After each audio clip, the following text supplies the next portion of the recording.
they gotta find.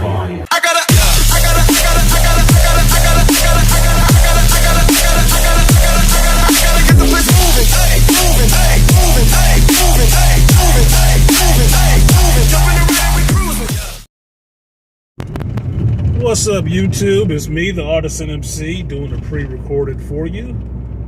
I am on my way to go see John Wick 4. And I am happy about that. Excuse me. Like, share, subscribe, support the stream if you feel so inclined.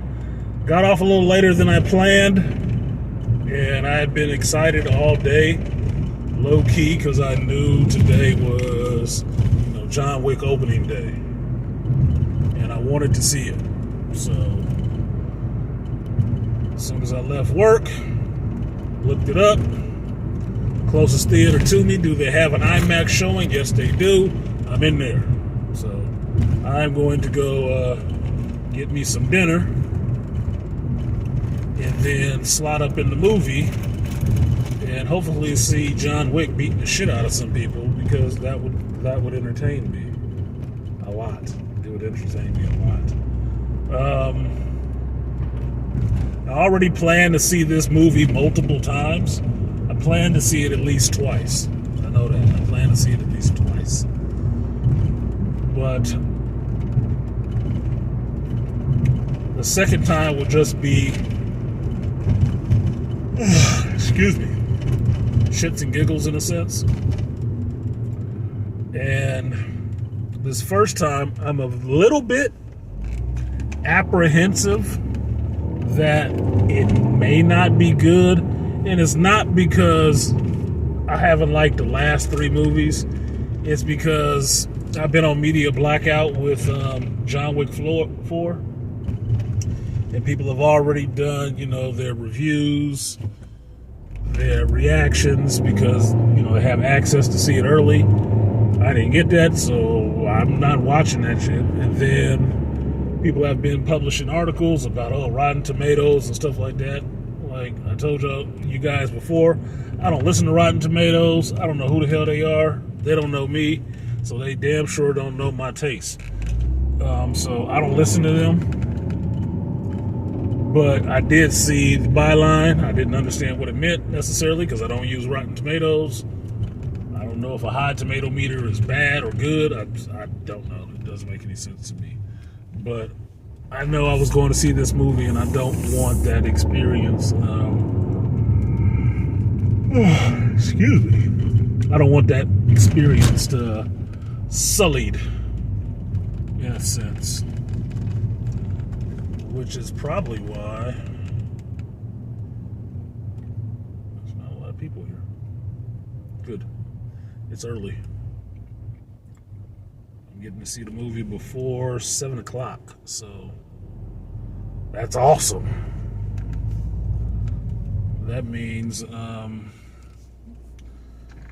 can get home at a normal time.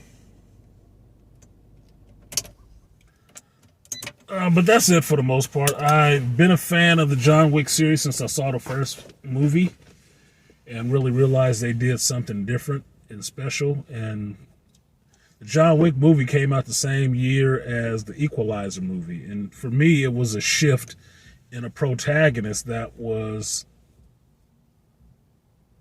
for all intents and purposes, when you meet him, just a regular person.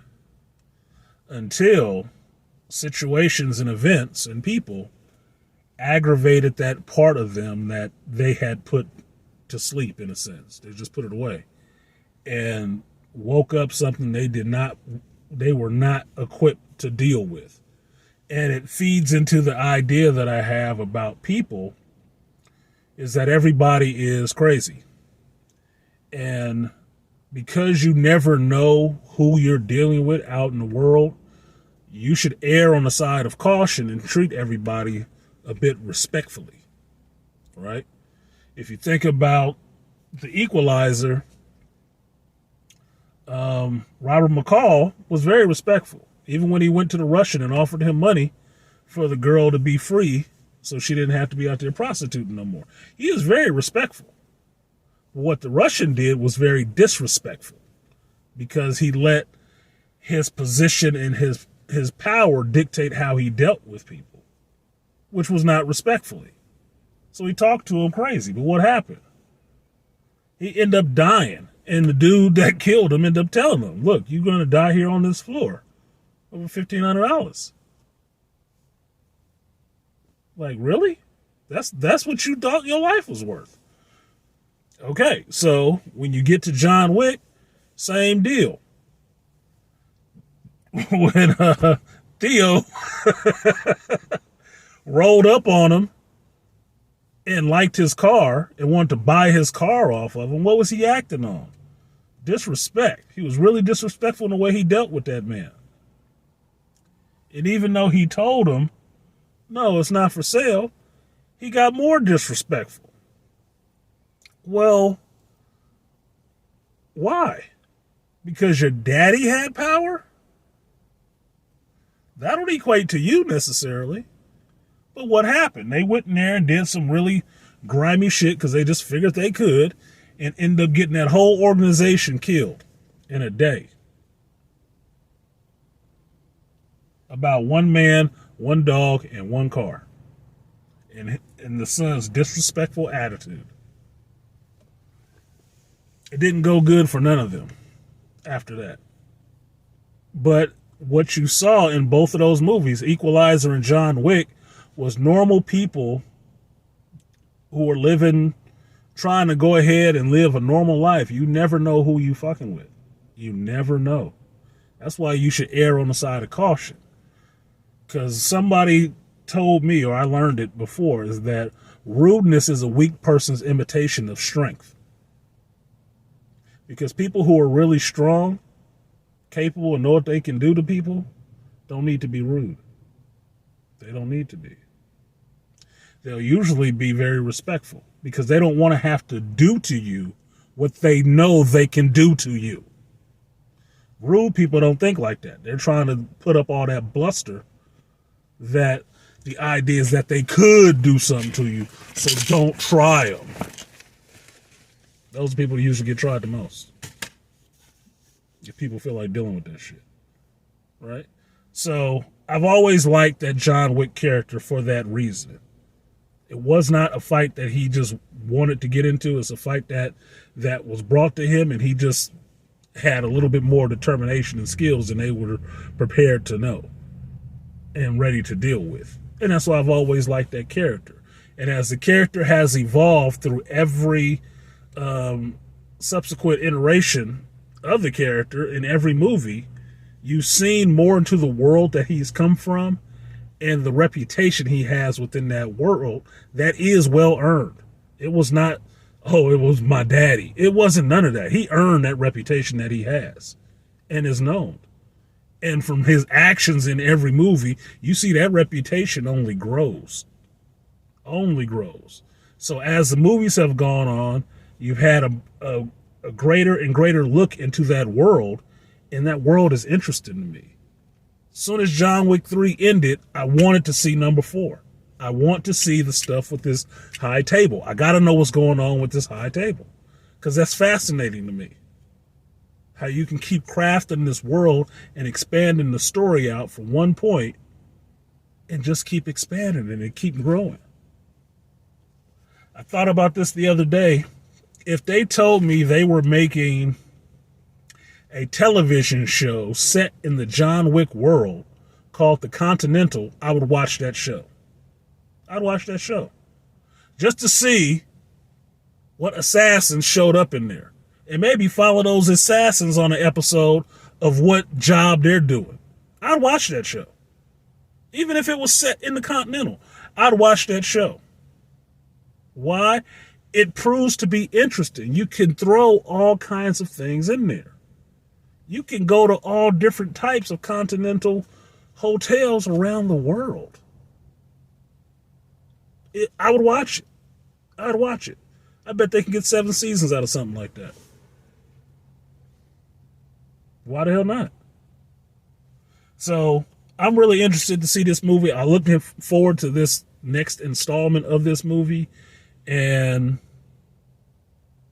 want to give some support to my boy Lance Reddick, who passed before this movie dropped. I don't even know if he got to see it. I don't know. He was at a bunch of other red carpet events, so I don't even know if he got to see the movie. So there will be, you know, tip of the hat, a prayer said when I see him on screen.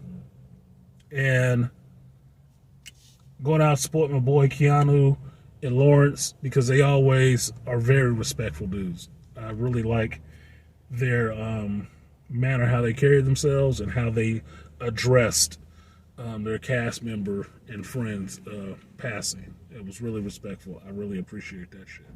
So for me, I'm gonna go in here. I already got my ticket in IMAX, so I want to see it on the biggest screen possible, because I want to see Keanu and Donnie Yen and the rest of these folks in here just go ham. I really want to see something amazing, especially after that shit movie I saw the other day. So I'm really looking for my expectation or my hopes to be redeemed in cinema. So yeah, that's a big burden for them, but I haven't been disappointed with John Wick series so far. Maybe 4 should be the last one, but I don't know. Maybe they can pull it out and say, do you want to see a number 5? Like, show me what you did in number 4. You know, I'll be good with that. So that's it. Like, share, subscribe, support the stream if you feel so inclined. I will do a reaction video after I leave the theater. So I will see you guys next time.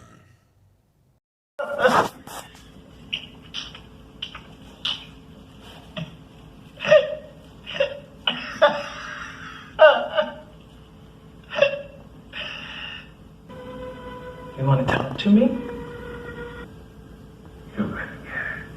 We can't wait, but it's all an illusion.